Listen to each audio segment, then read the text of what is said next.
Hi kids, my name's Peter. You may have heard about me. My friend John and I, we share about Jesus all the time.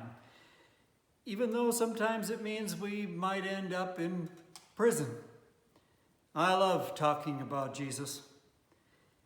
But it wasn't always so, Sometimes I was shy about it around people. There was one time that I really blew it by even denying that I even knew Jesus, and he was the best friend I had, but I was scared, and it seemed dangerous, threatening.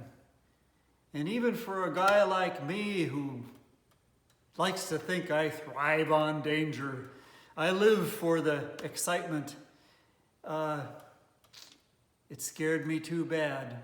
Jesus knew it would happen, but he loved me anyway, and he forgave me afterwards. But I still remember that day, and it still hurts down deep. So I am determined not to let it happen again. So I love to share about Jesus. I love to tell the story about him and me and the times that he's brought us through. And I'm going to tell you one of those stories today about a time when John and I were going through town. Well, I'm getting ahead of things. Maybe you're not so bold about everything all the time either, and it might not be about telling people about Jesus or what you believe, or maybe there are other things that you're unsure about. Whether you want to sing in a rock band or not, or drive a bulldozer, fly an airplane. Yeah, all of these things, if they're out of our comfort zone, might scare us. But Jesus says, we don't have to be afraid. We don't have to. And he was the most fearless person I ever met in my life. It just made you brave to be around him. Anyway, this was some years after he was gone back to heaven to be with his Father. He left us promising that he'd come back for us. And we still look forward to that day when he comes back and brings us home to be with him. But people who know me know that I can be, let's say, rather bold or impetuous or, act first and ask questions later sort of thing. There was a time that Jesus walked to us. He was actually walking on the top of the water, and it wasn't ice. It wasn't frozen ice. It was water, and the waves were beating all over the place, and we were in a boat, and we were scared stiff. But he came walking across the water. We thought he was a ghost, but he wasn't. He talked to us, and we recognized him. We knew who it was, and I jumped out of the boat to go walk to him. Talk about stupid. But I was so sure that if he was walking on the water, he could keep me walking on the water. And you know what? He did. I walked almost up to him. I could almost touch him. And then I started to worry. I started thinking, what am I doing? I'm walking on the water. People can't walk on the water. And then I started to sink. Well, fortunately, Jesus' strength was greater than my worries and lack of faith. And he reached out and he grabbed me about the time the water was up to my nose and pulled me back up. And then I was on the surface again, and we together walked back over to where the boat was. Once he was in the boat, everything got calm.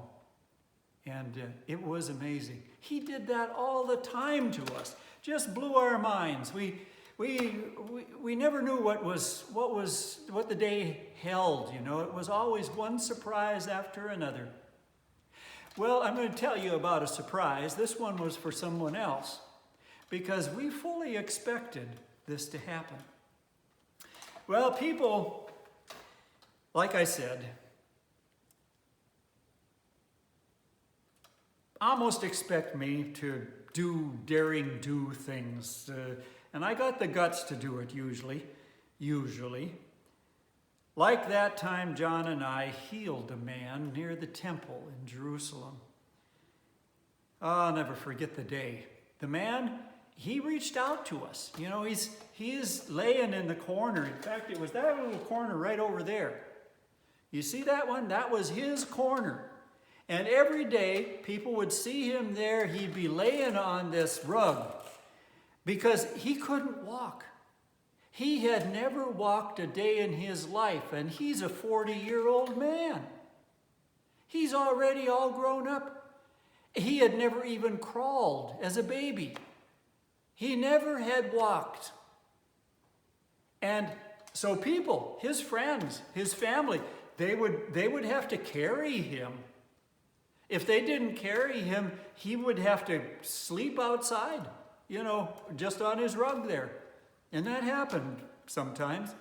But usually they remembered and they brought him back home again. And then the next day they'd bring him over there. But that was his spot.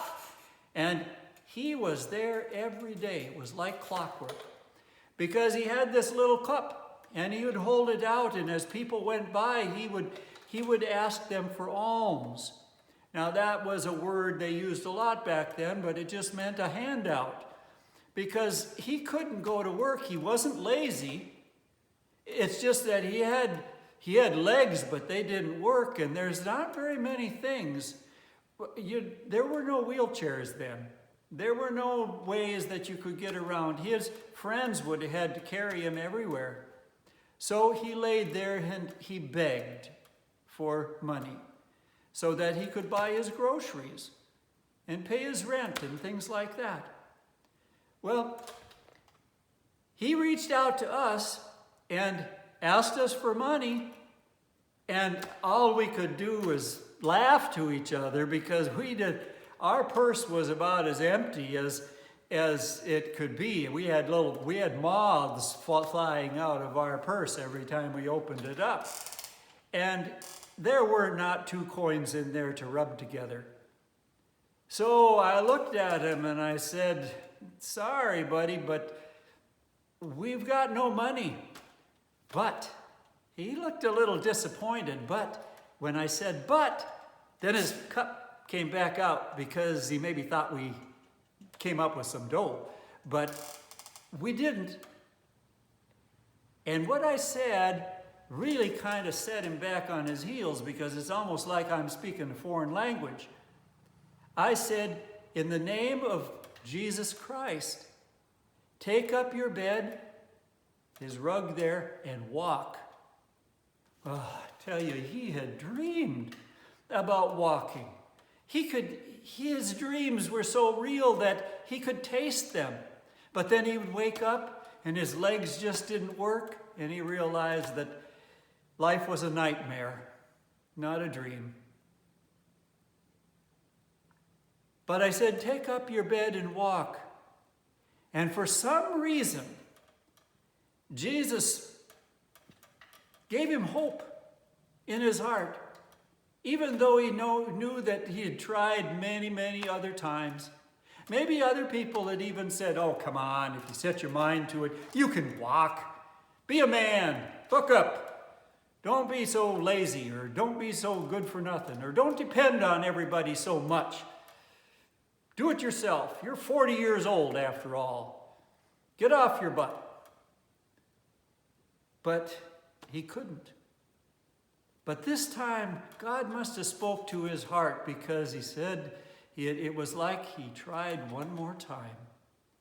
And this time, he stood. He got up, his knees worked. His legs were all shriveled, but somehow or other strength came into them, and he stood up. And he got so excited. Not only did he stand up, he started to jump around and dance. He was doing the polka and the jig and the Highland fling all at once. He did a little break dancing over there and spun around on his head. Oh, their crowd was seeing him and they knew who he was. They remembered him and they said, that's that guy he hasn't walked, let alone ever danced in 40 years. He was there as a little baby. Now he's a grown man with a long beard. And he's jumping around and dancing. And they started dancing. And the more that gathered more people. There were 5,000 people that gathered there. And I'm thinking, we love to tell about Jesus. Here's a crowd. You know, Jerusalem's a crowded place, but there's not 5,000 people very often in any single gate here. But there they were. They were packed in there like sardines. And so I started telling them about Jesus, and John too was telling them. And we told them, we shook our fingers at them because they were among those who said, crucify him to Jesus. And they were wrong. They were wrong. But they also were mistaken. Ever make a mistake, do something, say something that you were sorry for afterwards and wished that you hadn't? Wished you could take it back and that somebody would understand? Well, God can do that for us. Sometimes we're slower about forgiving each other. We should be more forgiving. But God is always ready. All we have to do is ask. But we have to ask. And so I said, you remember when you did this to Jesus, but you did it not knowing. Just like Jesus said to the people who nailed him to the cross, forgive them, Father, because they don't know what they're doing. And a lot of times we don't know what we're doing. We don't know how it hurts somebody, or we don't know how this is what might seem funny to us is hurtful to them. Anyway, that got their attention. Nobody likes a finger shaken at them, but they remembered well enough what had happened, and they felt shamed about it. And 5,000 of those guys, they believed the story about Jesus. Now, some of them were women and children, but they all, whatever the age was, they believed about Jesus. Well, you'd think that would be reason to get up and dance, and many of them did. But there were a bunch of people around there, and sad to say, they were people that should have been telling the story about Jesus themselves. But they didn't believe him. They believed he was a liar, or if they did believe him, they had a pretty good living. They had a pretty good life. People respected them. They looked up to them. They were powerful. They were powerful. They were the movers and the shakers of that day. And so they looked at us and they sicked the cops on us. And pretty soon the soldiers are grabbing us by the shoulders and dragging us off to jail, John and me. Well, it didn't change what happened. Those people still believed. And they still believed the next day when they hauled us before the judges. Well, the judges, they couldn't decide what to do with us. They were all thinking, we would like to have them shut up because this isn't working very well for us. But we don't want to do it in front of all these people. And at the same time, it just blows our mind. These guys, they shouldn't know all that they know. They are uneducated. They don't go to school. They are in a place to learn things. They're fishermen. Goodness sakes, how much do you have to know to be a fisherman, huh? Which end to put the hook on? Where the fish are? They don't know the big thoughts. And they can't discuss the big questions of the day. But they're brilliant. They're brilliant. They're saying things that they shouldn't know, but they do. And so it's obvious they've spent time with Jesus because he knew those things too. So, I'll tell you what they did. They shook their fingers at us and they said, no, no, no, no, no, no. No more talking about Jesus. You, no more talk. You don't say anything more about Jesus. And we're going to let you go. Well, we told them, that's not going to work. We love to tell about Jesus, and besides that, that's why we're here. That's what Jesus told us when he went back to heaven is, you tell them about me. That's our job. And so we went on just talking about Jesus, but they didn't bother us. By the time we made it back to our friend's house, we shared with them how 5,000 more brothers and sisters were out there. Brothers and sisters who were that because they believed in Jesus and they were children of God now, just like us. And that the church grew. The church grew that day. Well, I'll tell you, that was all about boldness. That was all about boldness. And like I said, we're not always bold, but we can be bold because Jesus can make us that way. And I've lost track of the number of sick people and hurt people I've met over the years. And some of them are hurt on the outside. They're like this guy and can't walk. But others of them are hurt on the inside, in their mind, or in their heart, or in their feelings are hurt. Well, Jesus' power can heal all of those kinds of hurts, And sometimes all it takes is one person to stand out and make a difference. That day it was John and me. Tomorrow it might be you. All it takes is someone to boldly speak up. Give the good news about Jesus, love and power, being bigger and greater than all of our hurts. All of them. Now, you may be shy about sharing. It might feel awkward or strange to tell someone Jesus loves you and can help. Maybe you even think people will laugh or make fun of you. Or perhaps you worry that you'll get in trouble. Somebody will grab you by the shoulder and beat you up or drag you off to prison. Or you'll get tossed out of your favorite club. Remember that you don't face these fears alone. Jesus gives you his power and his words. Whisper a prayer before you courageously speak up.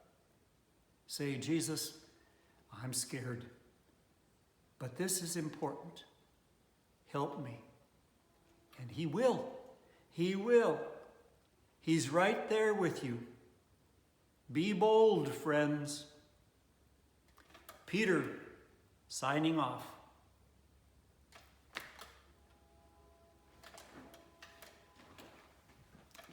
Bye-bye.